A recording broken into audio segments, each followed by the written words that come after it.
7장 5절에서 60절입니다.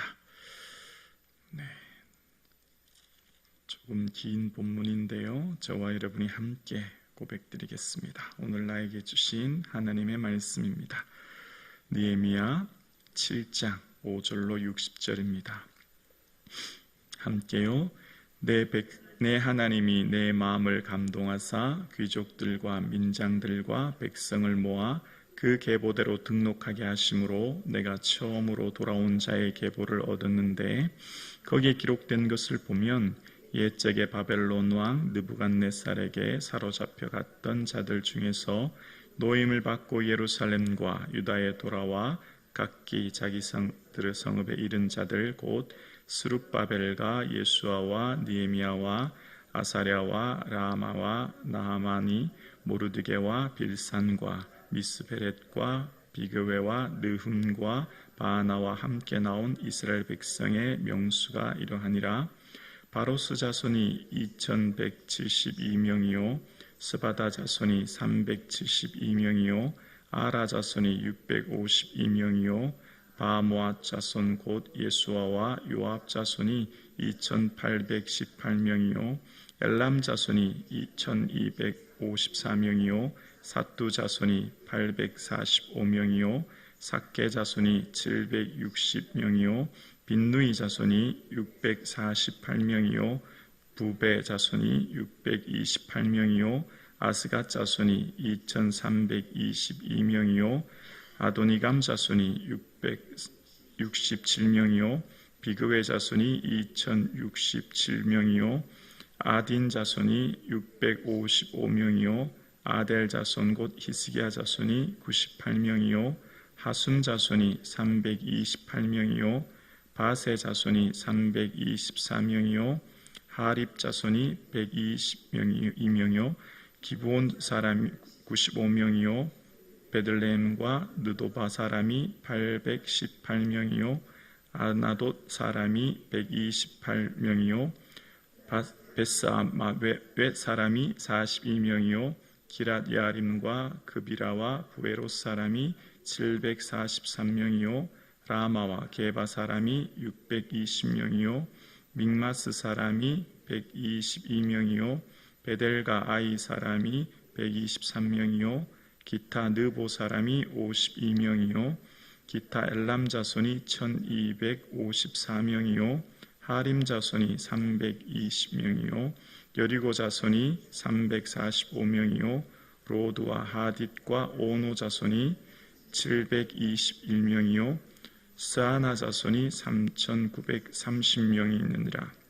제사장들은 예수아의 집 여다야 자손이 973명이요 임메일 자손이 1052명이요 바술 자손이 1247명이요 하림 자손이 1017명이었느니라.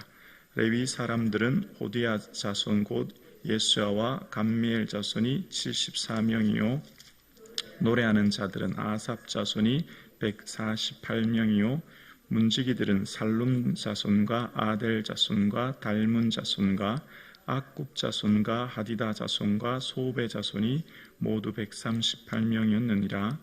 느디님 사람들은 시아 자손과 하스바 자손과 답바옅 자손과 게로스 자손과 시아 자손과 바돈 자손과 르바나 자손과 하가바 자손과 살메 자손과 하난 자손과 깃델 자손과 가엘 자손과 르아 자손과 르신 자손과 느고다 자손과 갓삼 자손과 우사 자손과 바세아 자손과 베세 자손과 무님 자손과 느비스심 자손과 바북 자손과 바그바 자손과 할훌 자손과 바슬릿 자손과 무이다 자손과 하르사 자손과 바르고스 자손과 스시라 자손과 데마 자손과 느시아 자손과 하디바 자손이었느니라. 솔로몬의 신하의 자손은 소대 자손과 소베렛 자손과 브리다 자손과 야알라 자손과 다르곤 자손과 깃델 자손과 스바다 자손과 핫딜 자손과 보게하스바임 자손과 암몬 자손이니 모든 느디님 사람과 솔로몬의 신하 자손이 392명이었느니라. 아멘. 수고 많으셨습니다. 오늘 본문은 이렇게 장황하게 많은 사람들의 이름을 기록하고 있을까요? 사람의 숫자, 이름을 왜 이렇게 길게 나열하고 있을까요? 딱 한마디로 요약하면 믿음은 자신의 삶의 자리를 결정한다라는 거예요. 믿음은 하나님 기뻐하시는 삶의 자리를 지켜낸다라는 겁니다. 이게 오늘 본문의 핵심이에요. 믿음은 내가 원하는 세상의 화려함을 쫓는 세상의 자리가 아니라 하나님 기뻐하는 그 삶의 자리를 굳건히 지켜내는 것. 그게 오늘 본문의 핵심입니다.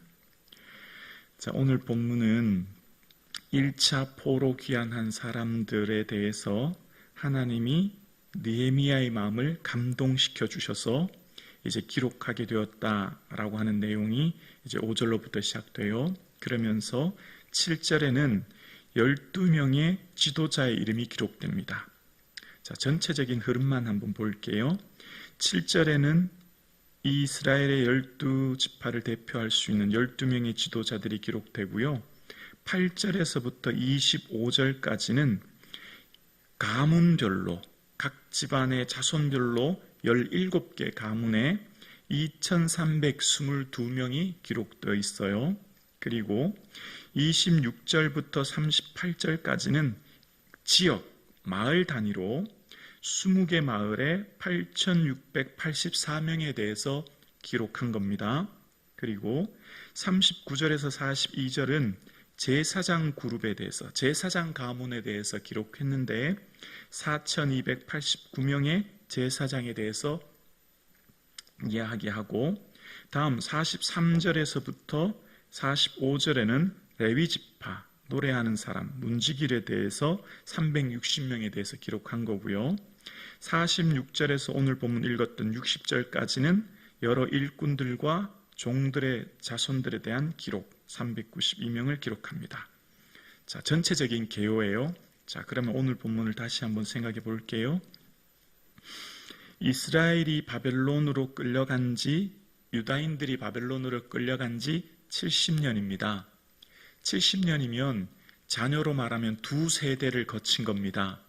이미 바벨론은 세계 최강의 강대국이죠. 정치, 경제, 사회 모든 분야에 있어서 선진국이고, 어쩌면 지금 바벨론에 정착해서 살고 있는 사람들은 정치적 기반 하에 경제적 성공, 사회적 기회를 부여잡고 살아가는 사람들, 이미 그곳에 사는 사람들은 70년이 넘었기 때문에 모든 경제적 기반을 그곳에서 마련했을 거예요. 자녀들의 교육, 주거도 이미 안정적으로 생활하고 있는 것이죠. 그런데 생각해 보십시오. 이 사람들이 다시 바벨론에서 예루살렘으로 돌아온다고 하는 것은 굉장히 어려운 겁니다. 왜냐하면 예루살렘은 성벽이 무너지고 해파되고 그들이 주거할 살만한 공간이 제대로 마련되지 않은 곳이었고, 다시 돌아와서 그 사람들이 해야 될 일은 성벽을 쌓고 하는 헌신과 수고일 뿐입니다. 다시 말하면 바벨론에서는 편안한 화려한 성공 아래 그냥 정착해서 살면 되는 거죠. 다시 돌아간다고 하는 것은 굉장히 힘든 어려운 고난의 길인 거예요. 그렇게 그 힘든 고난의 길을 유대인의 정체성을 가지고 자신들의 믿음을 가진 이들이 다시금 돌아왔기에 기록된 것이 오늘 본문의 1차로 돌아온 사람들의 내용을 기록하고 있는 겁니다. 자, 그러면 돌아올 때 우리의 생각에 먼저 12명의 지도자들 혹은 제사장들 혹은 레위인들은 돌아오면, 바벨론에서 유다로 돌아오면 그 사람들은 사회 지도층 혹은 제사장이라고 하는 어느 정도 지위가 보장된 사람들이에요. 그런데 바벨론에서 돌아왔을 때에 그 사람들이 아무것도 없는, 사회적 지위가 아무것도 없는 사람들이 오늘 본문에 등장하는데요.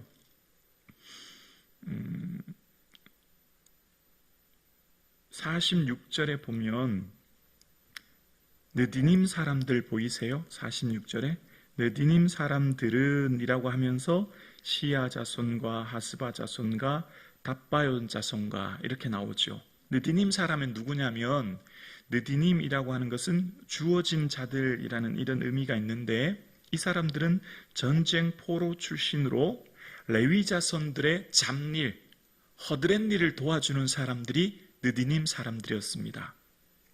그러면 생각해 보십시오.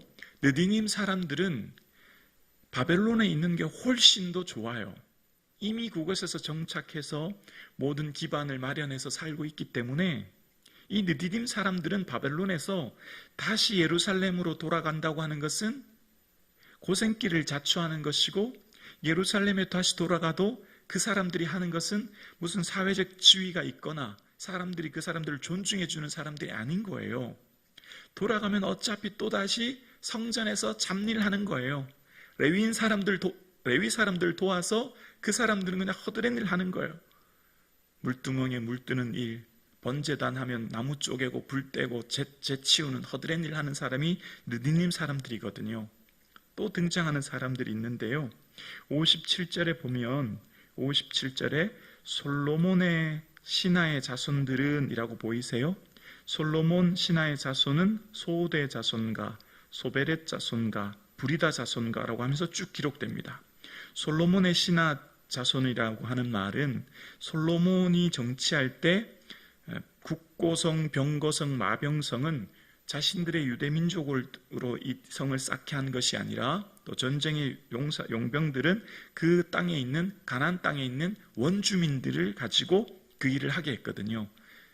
기르가스, 헷, 브리스 같은 가나안 원주민들을 그 신하로 삼아서 이 국고성과 같은 성을 쌓았고 군인들로 만들었는데, 그런 사람들이 지금 신하들인 겁니다. 그럼 돌아와도 그 사람들의 신분은 솔로몬에 있었던 옛 원주민들이었기 때문에 그렇게 좋은 대접을 받지 못하는 사람들인데 돌아온 거예요. 이 사람들이 왜 돌아왔죠? 바벨론에 있는 게 훨씬 좋은 거예요. 바벨론에는 그들의 자녀들의 교육할 수 있는 성공의 기회, 주거의 안정, 모든 경제적 안전의 기반을 다 마련하고 있는데 굳이 돌아오면 또다시 고생길이 훤한데 왜 돌아왔을까요? 그들에게는 믿음이 있었던 거죠. 하나님 나라에 대한 소망이 있었던 거죠. 하나님이 주시는 이 믿음이 있었기 때문에 그들은 돌아올 수 있었던 거예요. 반면에 여러분 39절에 보면 제사장들은 이라고 하는 본문의 내용이 나와요. 4개 가문의 제사장이 나오는데요. 사실 제사장은요, 역대상 24장에 보면 다윗 시대의 제사장은요 24개의 가문이에요. 24개의 가문인데 지금 제사장은요 4개의 가문만 돌아왔어요. 뿐만 아니라 레위 사람들 43절에 보면 레위 사람들 보이시죠? 레위 사람들이라고 하는 표현이 나오는데 역대상 23장에 보면 원래 레위 사람들의 총 숫자가 38,000명이에요. 근데 지금 레위 사람들 돌아온 숫자는요 겨우 360명밖에 되지 않아요. 그럼 뭘 말하고 있습니까? 우리가 생각할 때 가장 믿음이 좋은 사람이 누구예요? 제사장이에요. 그리고 또 성전에서 제사장을 돕는 레위 사람들이 가장 믿음이 좋은 사람들 아닌가요? 그런데 그 사람들이 돌아온 숫자는 소수에 불과해요. 뭘 말하고 있을까요? 본문이 우리에게 뭘 얘기하고 있을까요? 우리가 보기에 정말 믿음이 좋아 보이는 사람, 뛰어나 보이는 그런 사람들은 아주 소수가 돌아왔고, 굳이 돌아오면 고생길이 훤한 사람들, 겉보기에 정말 사회적 지위가 아무것도 없는 연약하고 보잘것없는 그 사람들이 돌아왔다는 것을 이야기하고 있어요. 믿음은 보이는 것이 아니라, 외모가 아니라 그 중심이죠. 하나님 그 중심을 보시는 거죠. 오늘 본문은 우리에게 많은 것을 이야기하는 것 같아요. 우리가 이 세상을 살아가는데 하나님이 어떤 사람을 소중히 여기시는지, 믿음은 세상의 화려함을 쫓아, 세상의 영광을 쫓아 세상의 넓은 길로 가는 사람들을 아니라 좁고 협착하지만 하나님 기뻐하시는 삶의 자리를 지켜내는 사람, 그 사람을 하나님은 소중히 여기시는 줄로 믿습니다. 그래서 믿음은 삶의 자리를 지키는 거예요. 바벨론에 있는 게 훨씬 좋잖아요. 훨씬 세상의 영광 부요를 쫓아 바벨론에 있는 게 그들에게는 훨씬 좋지만 느디님 사람과 솔로몬의 신하들은 그럼에도 불구하고 이 먼 예루살렘을 온 것입니다. 믿음은 하나님 맡겨주신 그 정체성을 쫓아 삶의 자리를 지켜내는 것입니다. 오늘 함께 예배드리시는 사랑하는 성도님, 이 세상의 부요와 화려함 쫓아 살아가는 인생이 아니라 비록 내가 지금 지키고 있는, 내가 걸어가고 있는 길이 고난의 길일지라도 주님께서 기뻐하신다면 이 길을 걸어갈 수 있는 믿음이 저와 여러분에게 있기를 주님의 이름으로 축원합니다. 우리에게는 저 영원한 하나님 나라가 있고 그날에 주님 앞에 설 날이 있기에 그날에 자랑할 것이 풍성한 이하로 되기를 주님의 이름으로 축원합니다.